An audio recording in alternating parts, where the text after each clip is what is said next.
Hi class, how are you today? That's a greeting.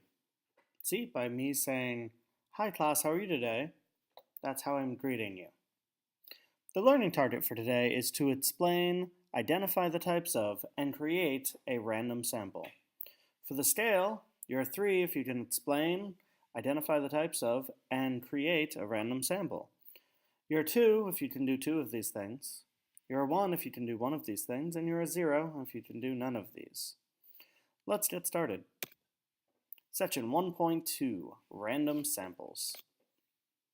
The focus points of this lesson are to explain the importance of random samples, construct a simple random sample using random numbers, simulate a random process, and describe stratified sampling, cluster sampling, systematic sampling, multi-stage sampling, and convenience sampling. These are different kinds of random sampling techniques. Simple random samples. In this section, we will examine several widely used sampling techniques. One of the most important sampling techniques is a simple random sample. A simple random sample of n measurements from a population is a subset of the population selected in a manner that every sample of size n from the population has an equal chance of being selected. So pretty much what it is you just have a group and you randomly choose some number from that group. So if you have 10 people in your group and you randomly select 3 of them. In a simple random sample, not only does every sample of specified size have to be an equal chance of being selected, but every individual of the population also has an equal chance of being selected. However, the fact that each individual has an equal chance of being selected does not necessarily imply a simple random sample.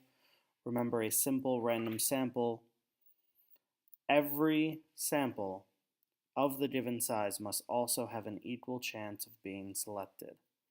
So what that means is there are many different ways to choose a random sample, but for a simple random sample, you've just got one group and you randomly choose a certain number from that group.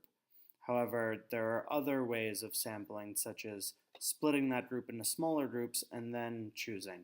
An example could be if you have a group of 100 and you split it up into groups of 10, and then you want to select one person from each of those groups, what you have there, each person has an equal chance of being selected. However, you can't have a group, your group that you select cannot be, you can't have 2 people from the same original group because you've only chosen one from each. So your sample that you're getting, in that case, not all of them have the same chance of happening. And in this case, actually they have no chance, some of them have no chance of happening. All right, here's an example. Using a random number table. You have random number tables in the appendix of your book that you will be using. So in this example, use a random number table to pick a random sample of 30 cars from a population of 500 cars. So to do this, first we assign each car a different number between 1 and 500, including 1 and 500. Then we use a random number table to choose the sample. In the table 1 in the appendix, as I just mentioned, there are 50 rows and 10 blocks of 5 digits each. It can be thought of as a solid mass of digits that has been broken up into rows and blocks for user convenience. You read the digits by beginning anywhere in the table. We dropped a pin on the table, and the head of the pin landed in row 15, block 5. We'll begin there and list all the digits in that row. If we need more digits, we'll move on to row 16 and so on. The digits we begin with are, and here are the digits. So they dropped a pin on the table and it landed on row 15, block 5. So we start off with these digits. And we're going to use these digits to randomly choose our group. Since the highest number assigned to a car is 500, and this number has 3 digits, we regroup our digits into blocks of 3. So instead of having 5 digits each, they have 3. Then, to construct our random number sample, we use the first 30 car numbers we encounter in the random number table when we start at row 15, block 5. We skip the first 3 groups because these numbers are too large. If you are trying to do this and you get a number that's larger than 500, you can't use it, so you skip to the next one. So that means the next group of the 3 digits is 0, 1, 5, or 15, which corresponds to 15. Car number 15 is the first car included in our sample, and the next car is number 221. We skip the next 3 groups and then include card numbers 105 and 371. To get the rest of the cars in the sample, we continue to the next line and use the random number table in the same fashion. If we encounter a number we've used before, we skip it as well. So, quick review of the procedure and how to draw a random number sample. Number all the members of the population sequentially. Use a table, calculator, or computer to select random numbers from the numbers assigned to the population members.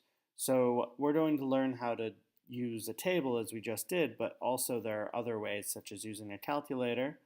I'll be showing you how to use that. And you can also use a computer to do it as well. And number 3, create the sample by using population members with numbers corresponding to those randomly selected. So you take your people and you actually give them numbers. That way you can order them with numbers.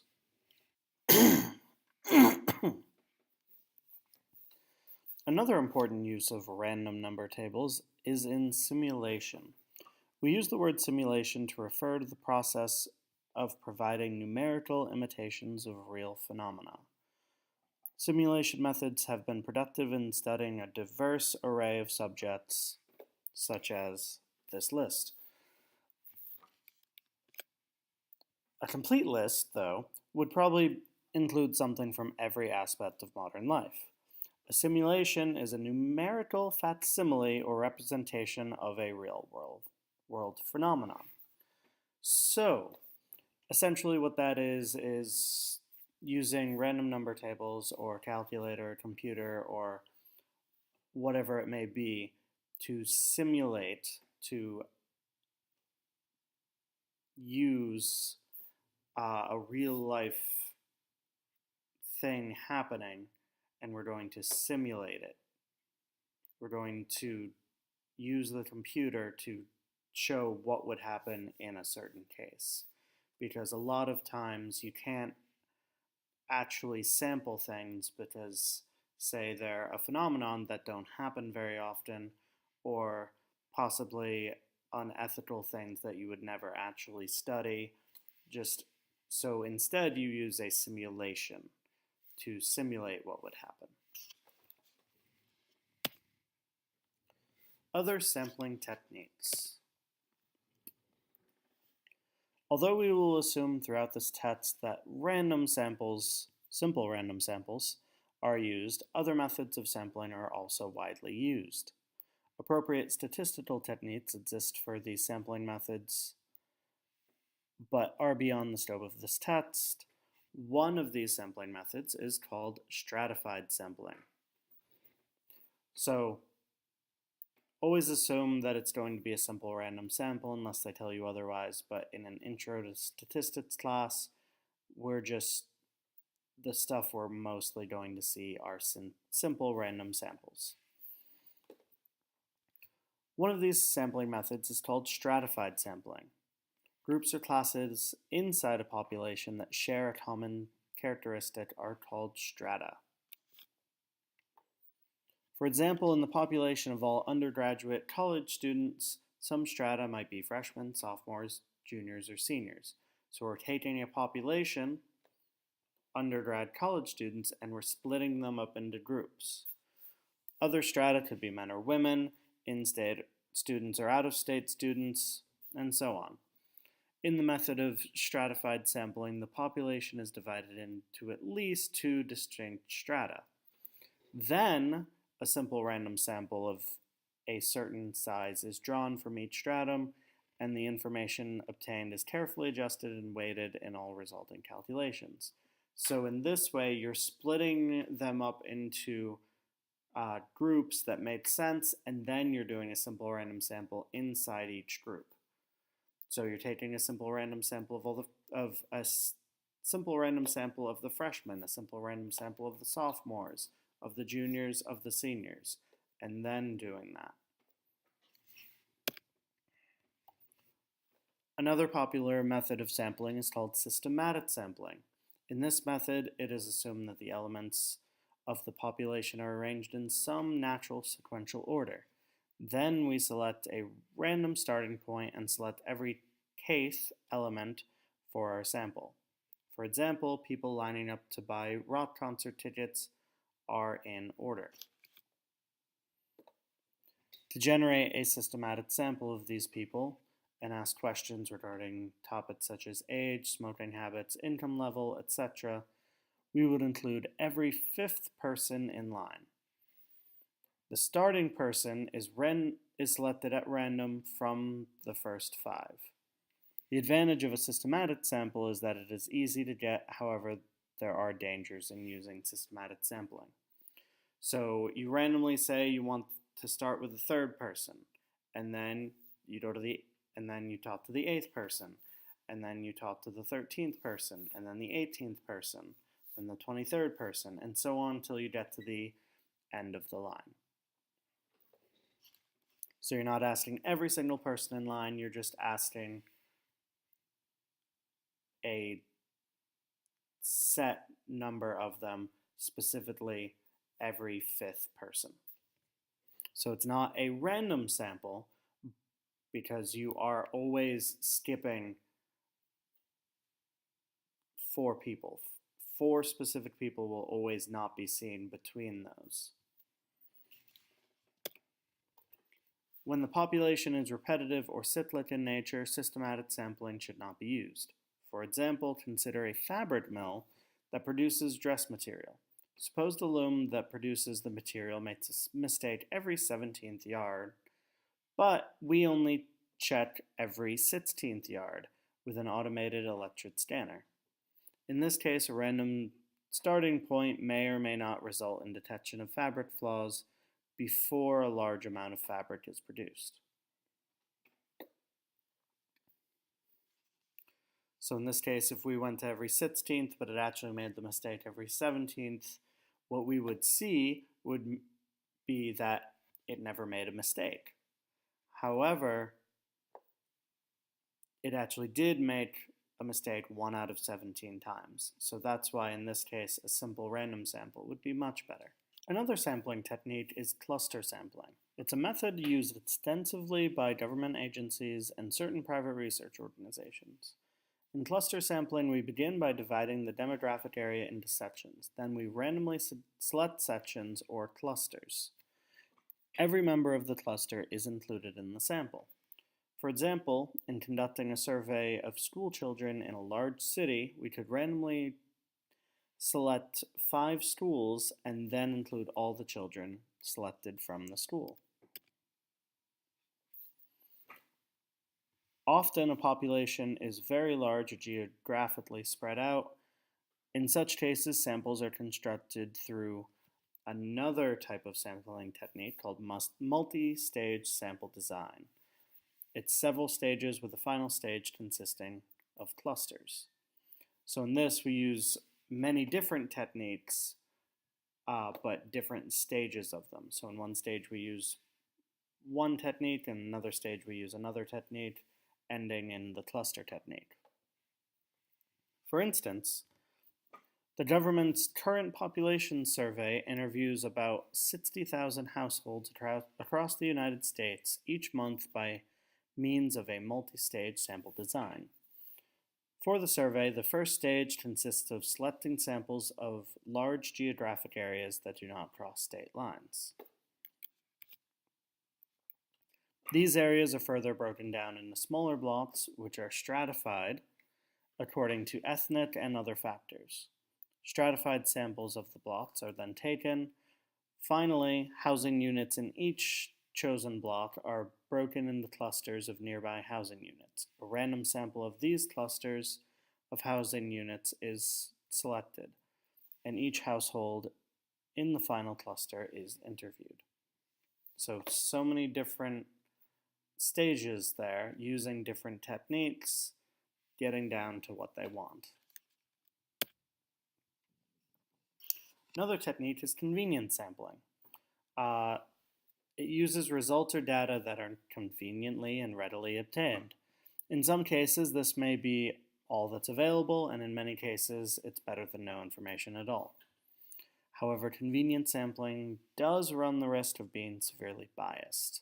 For instance, consider a news person who wishes to get the opinions of the people about a proposed seat tax to be imposed on tickets to all sporting events. The revenues from the seat tax will then be used to support a local symphony. So you're taxing people at sporting events in order to support a local symphony. So the news person stands in front of a concert hall and surveys the first 5 people exiting after a symphony performance who will cooperate. So, as you see there, what happens is the tax will benefit a symphony, and he asks people who just came from a symphony. So those are probably going to be pretty biased. This method of choosing a sample will produce some opinions and perhaps some human interest stories, but it certainly has a bias. It is hoped that the City Council will not use these opinions, because they're extremely biased, as the sole basis for a decision about the proposed tax. It is good advice to be very cautious indeed when the data comes from the method of convenience sampling. So just a quick review of sampling techniques.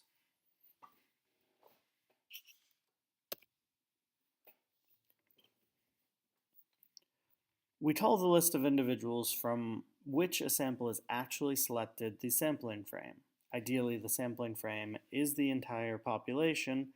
However, from a practical perspective, not all members of a population may be accessible. For instance, using the telephone directory as the sample frame for residential telephone contacts would not include unlisted numbers. So if you're just taking from a phone book, not every person would be there because they may not have their number listed or they may not have a phone, but that may be the only way you have of randomly selecting people. So the sampling frame would be everyone in the telephone book, while the population is everybody. When the sample frame does not match the population, we have what is called undercoverage. In demographic studies, undercoverage could result if the homeless, fugitives from the law, and so forth are not included in the study. In general, even when the sampling frame and the population match, a sample is not a perfect representation of a population. Therefore, information drawn from a sample may not exactly match the corresponding information from the population. So that's what we were talking about last class that Tyler brought up. So in that case, what happened was, if you've got polling, they're just taking a sample of people who have voted, or samples of people who are planning to vote.